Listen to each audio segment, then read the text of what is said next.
Welcome, everyone. We are here today at the Strive305 podcast. You may notice we're in a different set today.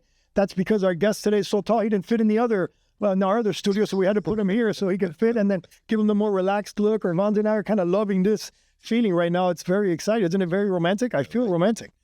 Well, whatever. I'm loving it. But anyways, we're at Strive305 podcast. Very excited today. We have John Kendale with us today, and you're going to love what he has to say. Small businesses, get ready. I had a 5-minute conversation with him, and I am so much more informed now with what I'm going to do with my business, my future, and everything. I can't wait for you guys to hear him. But before we go, let me kick off with our thank yous to our sponsors, Wells Fargo. Thank you for your sponsorship. They sponsor our website. Thank the money. And the Strive305 Hub, very important. Mayor Levine Cava. This is her initiative, and she's the one pushing us. And then the man we never mentioned, Manny Sid.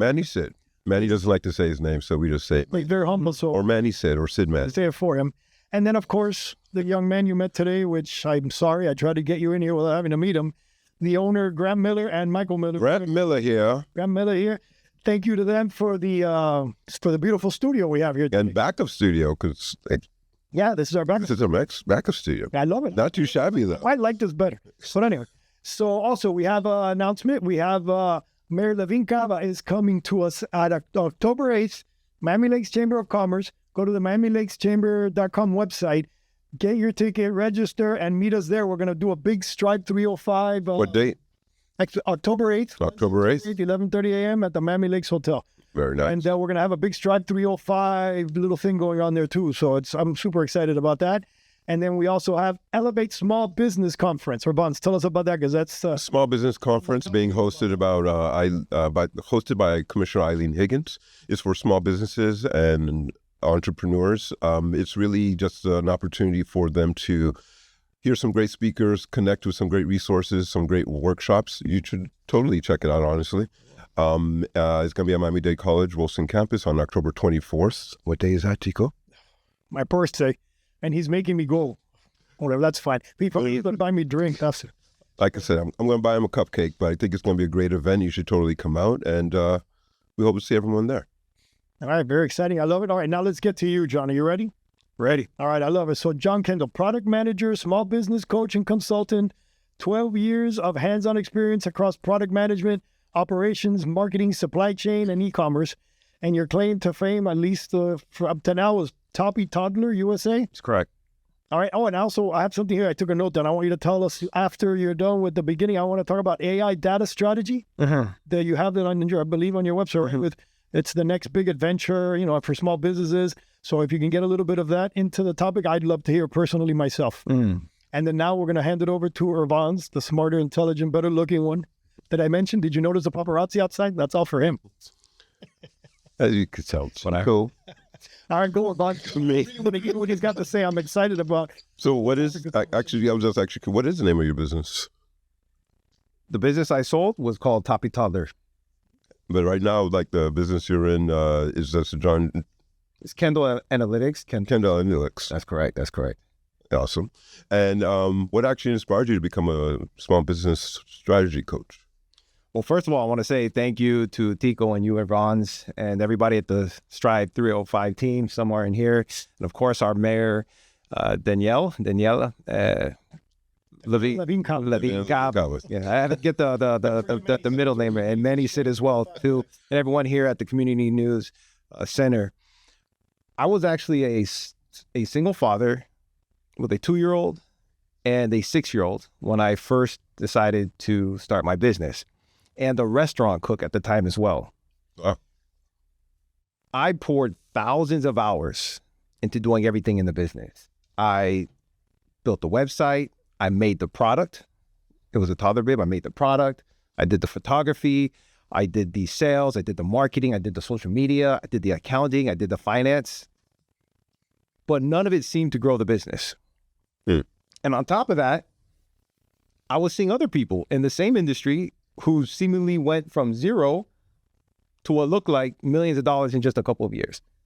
And that had me feeling like I didn't have what it took to grow, build a successful business and to succeed. I know what you're talking about. I think different, but I think a lot of us do. I had that feeling. Yeah. And so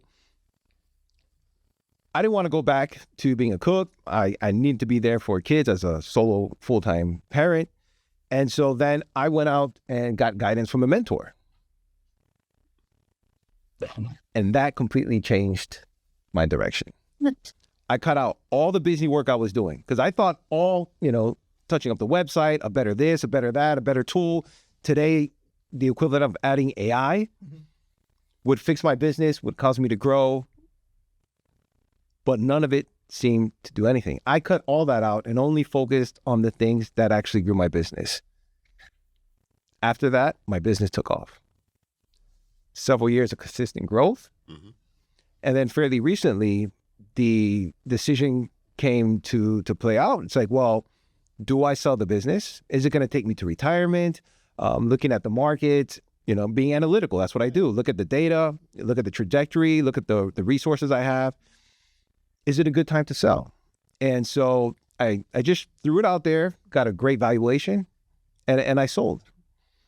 And so after 13, 14 years, from idea to sale, I was successful. And I think that's what most business owners try to, want to do. They want to do what they love, and they want to succeed. They want to make money, of course. Yeah. And so after that, today, I'm still that entrepreneur. I'm in developing currently my own. I have a TV series that's been in development for quite some time. It's a very exciting, very crazy market. TV series in development. I have my own premium water brand. Currently in the opportunity stage. You're trying to find your market, product market fit and so forth. And I'm a small business coaching consultant to people just like me. I help entrepreneurs, solopreneurs cut out the noise, to cut out the busy work that's wasting our time, energy, resources, our money, and help them focus on the things that grow their business. So the mentee became the mentor. The mentee became the mentor. And you did something that I've been struggling with too. You did something that a lot of people have difficulty doing, which is you made your business, you grew your business, you built your monster. My dad calls it his Frankenstein. I mentioned it earlier. You built your Frankenstein, but then you were able to sell it. Usually people cannot give up what they created, even if it makes more sense to sell. Yeah. How did you make that decision? Because I'm having that same issue.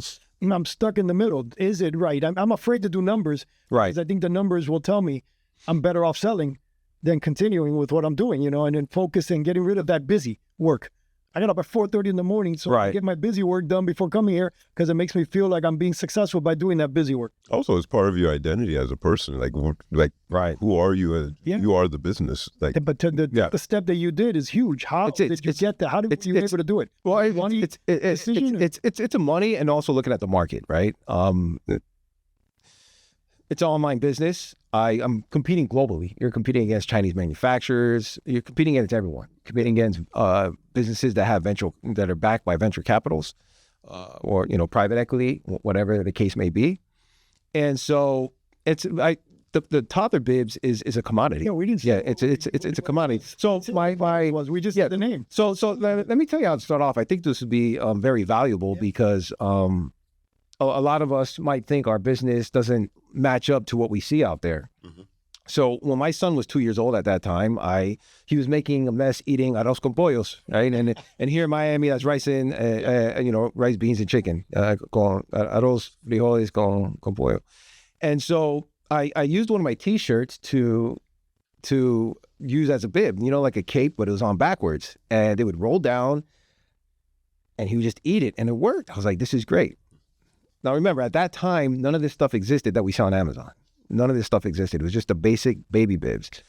So I came up with an idea of another product. I said, let me go to the fabric store. I got my own fabric. Had the lady make a prototype. They took 2 weeks. I had to pay $20. And I was like, look, this can't be complicated. I can use tools. So let me just get a sewing machine from Walmart and do it myself, right? And so I did. Over a period of time, this is the opportunity phase. So I take my clients through what I call the 4O focus. The 4O focus, it's the opportunity stage. And the second one is the objectives. The third is the the operations, and the last is the optics, how everything looks. I was talking to Irvans about that. And so in that opportunity phase, I was still trying to figure out if I actually had a product. And one of the first major turning points I had was I went to Miami-Dade, took a class in finance. And in finance class, they always have you put Apple computers and Microsoft, all these big, and I was like, wait, I have a little company that I'm making the product. So you put your own information. I put my own information. This is the first time I didn't, though. I factored my time that I spent going to the fabric store, doing all the cutting the materials, processing it, and so forth. I put it in the spreadsheet, and come to find out, I was paying people $5 to buy my product. Because many business owners that are just starting out don't factor in their time. We just don't. We're too busy working. And so that's the first part that a lot of business owners, believe it or not, even those that have been running, they just really haven't counted all the costs. And they don't fully really know what it costs to actually run their business. And they don't know what they're spending either. Yeah. They really don't know what they're spending. They might go to a trade show, they're paying for this, paying insurance. And so what I did when I first got my mentor, he had me sit down and document on a spreadsheet every expense. And then we went through it and we started cutting out, what is this for? Is it growing your business? Is it an asset that's contributing to income? And if it's not, cut it out. It's what I call a chore operation. There's core operation and chore operations. The core is what you need. Like your house needs electricity, your house needs water, your house needs the sewage to run property. These are core operations. The chores support those. You got to clean up, do stuff to help maintain. Financial management is a core operation of our business. Many business owners get stuck in the chores because it's busy work. It makes us feel like we're doing something. We tell people, hey, Tico, I'm busy. Everyone's, oh, you have no idea how busy my week was. And it's something of a pride. And people look at me, yeah, they're busy. But none of that is making any money. It's not making money. Yeah. Or we explore. That's another operation. We want to look for the newest tool, the newest AI tool, which is, even though I offer it now, I tell people, hey, relax a little bit. Chill out. Get your core operations set, because core operations are all systems. All of them. Get that set, and then you apply AI. And that's what you do. So I want to jump to answer your question. Business took off. I had my market. It went from parents to noticing that certain people are buying multiple bibs. And then I was like, wait, these are daycare centers? And I changed all my marketing now. This is the opportunity. My opportunity went from parents to daycare centers now. Parents still bought, but you have to find that niche. Daycare centers, it's recurring revenue. And volume. Reoccurring revenue and volume, right? And we were the only manufacturer of topper bibs in the United States that actually give them the option to buy the colors they want. So we found the niche, and I recommend everyone has heard it, niche down, because then you can really serve your market. And that took off. We got calls from hospitals, the Children's Hospital, called CHOP, Children's Hospital of Philadelphia, custom-made bibs for them. Franchises, the military child development centers. We were USA made, so we fit that bill. And so this guy from West Kendall here in Miami with this little idea of a T-shirt grew into a company that's supplying military child development centers, children's hospitals, when I cut out the busy work and focused on what really mattered and grew my business. And so as Amazon grew, everybody knows Amazon grew over the years. To answer your question, I'm looking at the competition. Amazon is changing now internally as far as the relationship with sellers. They have their own products. There's a consolidation of businesses. The private equity and venture capitalists are buying businesses. That's who bought mine, was somebody who was successful in just gobbling up businesses, because the pay is better for them. So it doesn't get eaten up by inflation. They're just using it as a tool to keep the value of their money, right? For different reasons. Mm-hmm. And so I looked at the competition and I asked myself, am I able to sustain this till retirement? Right? I'm in my mid-40s. Am I going to be able to compete? Do I have enough barrier, moat around me? I'm competing globally. Yeah. And so when I'm factoring all these questions, All that helped decide in terms of it just made sense. The math made sense. Sell or don't sell. And then the valuation, I had a number in my head. I was like, okay, if it's this, then I'll be happy with, right? That's what it was. I had a number and said, look, if it's this, I'll be happy. And it was way above that. and that's what made it, and that's what it made it easy. And it also closed the loop. It's like my mentor told me, you're going to end it on your own terms. It's going to end slowly, which a lot of businesses go and end slowly. It can end fast. Something happens on these marketplaces, online, Somebody comes out and then my company, and then the company's not worth anything. Yeah. So the numbers were great on paper. I mean, the company was snatched up within 24 hours with multiple bidders on it. How did you take it to market? This is when you're talking about online businesses, they have these brokers. This one was called Empire Flippers. There's about 2 or 3, but Empire Flippers is the biggest broker specifically for online businesses because they need to connect into the back end on Amazon, Walmart, Shopify's, and really pull a lot of data to make sure that, That's how they evaluate the business. Yeah, that's how they evaluate. And because they do the math. They look at the core and they strip out all the nonsense, all the stuff that's not core. Right. Right. So like my marketing dollars doesn't really count, towards that, towards my expenses because your marketing idea might be different than my marketing ideas. Right. And so they consider all the factors and then they give you a valuation. The highest valuation could be a 52 multiple. And I didn't know what it means. So if anyone's watching, don't feel bad at what it means. So the way they do it is, they look at your monthly net profit.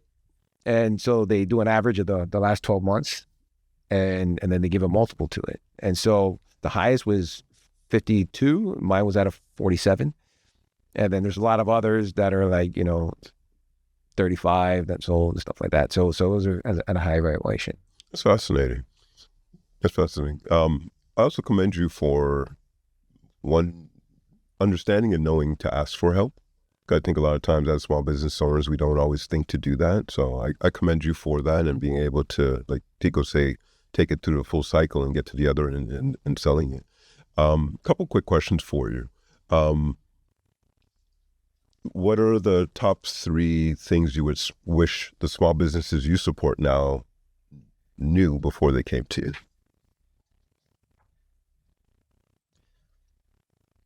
Number 1, you got to know yourself. I like certain kind of energy drinks, and as a business owner, they need to know they have a compulsion, a good one, which is to work.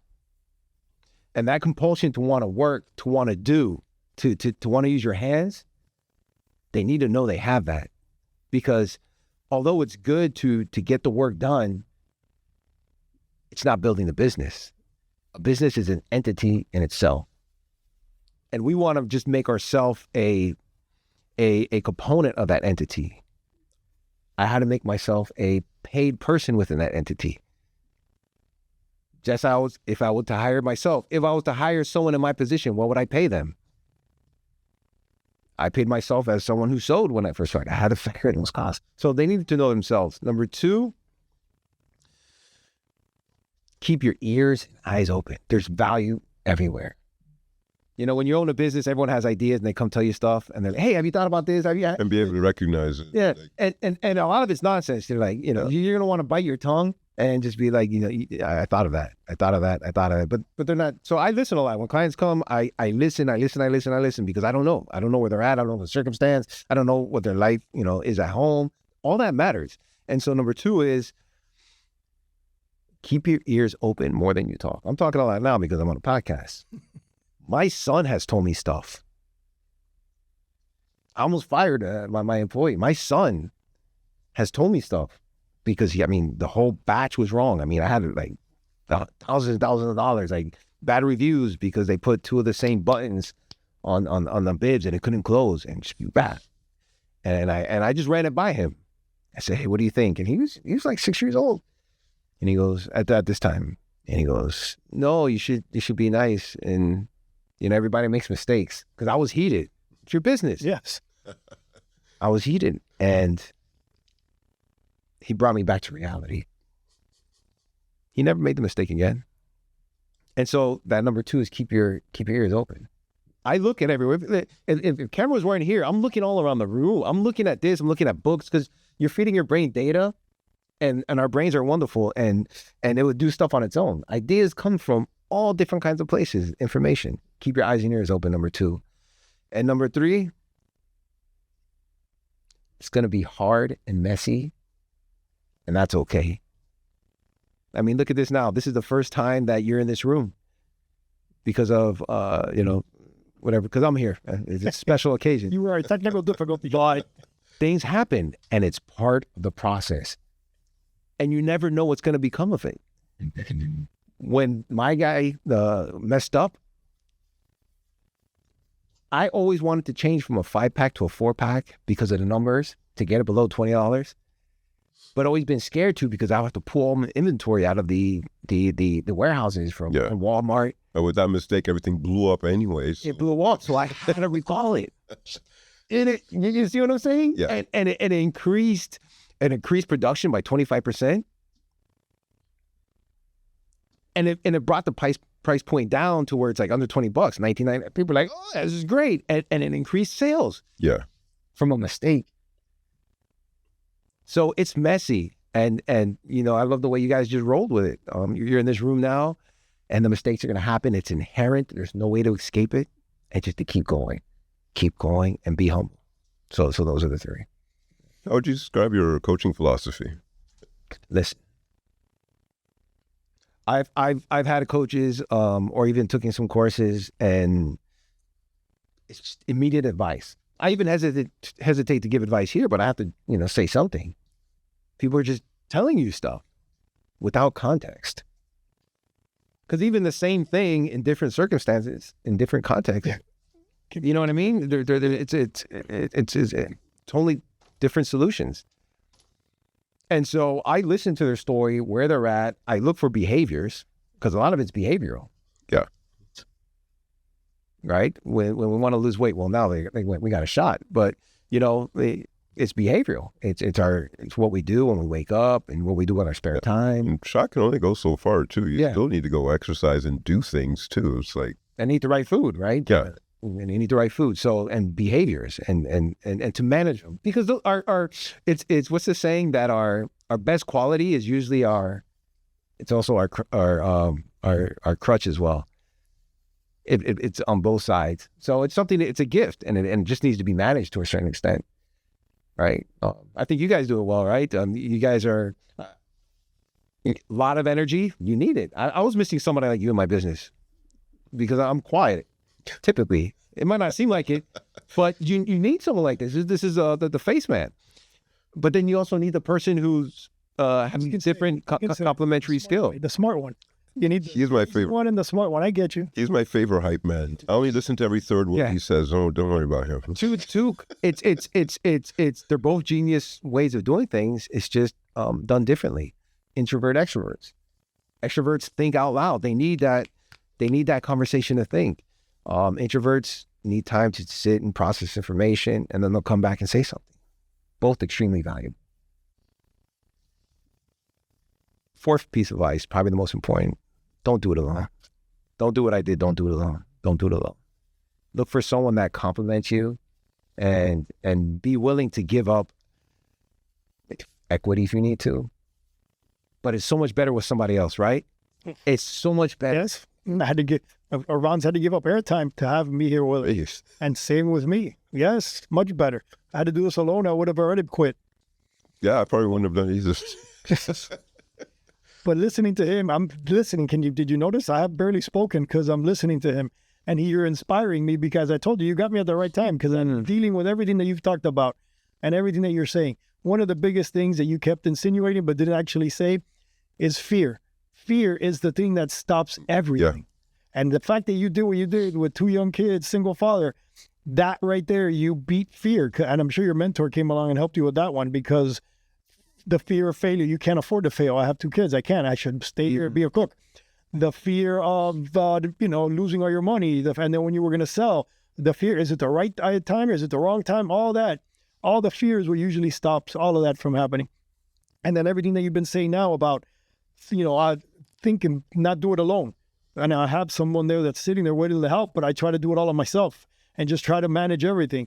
And again, you killed me with the chores comment and doing the chores, because I think that's what I'm doing. I'm getting up at 4 a.m. to go do my chores before coming here to do the podcast, to then run back and do more chores. Where I used to have it that I had people doing all that work, and it had me, I wouldn't be here right now if it wasn't for the people I had before, helping me and having the help. Now they had to go, they moved on, because usually I bring in people to teach them and put them in a better position. And right now I decided I'm just going to do it on my own, because I don't need somebody else. And it's the biggest mistake I've made in a long time. Right. Because I'm losing it. But you see, God gives you what you need, and put them in this chair in the more comfortable type of position. Over there, maybe I would have taken you for granted in the old studio, because it's, repetitive. But having you sitting here, like if we're in our living room talking, you have become my secret mentor, secret coach, and I'm not paying you for it, so don't even think about it. So don't send me a bill, because I got it for free. I'm going to run the podcast. That's important. Like, he's being humble, right? I think you've been in business longer than I have. I think you've been in business, the family business, quite a while, and he's still listening. I mean, look at that, right? And he's listening. It doesn't matter, who. You should commend yourself for that. It's a perpetual thing.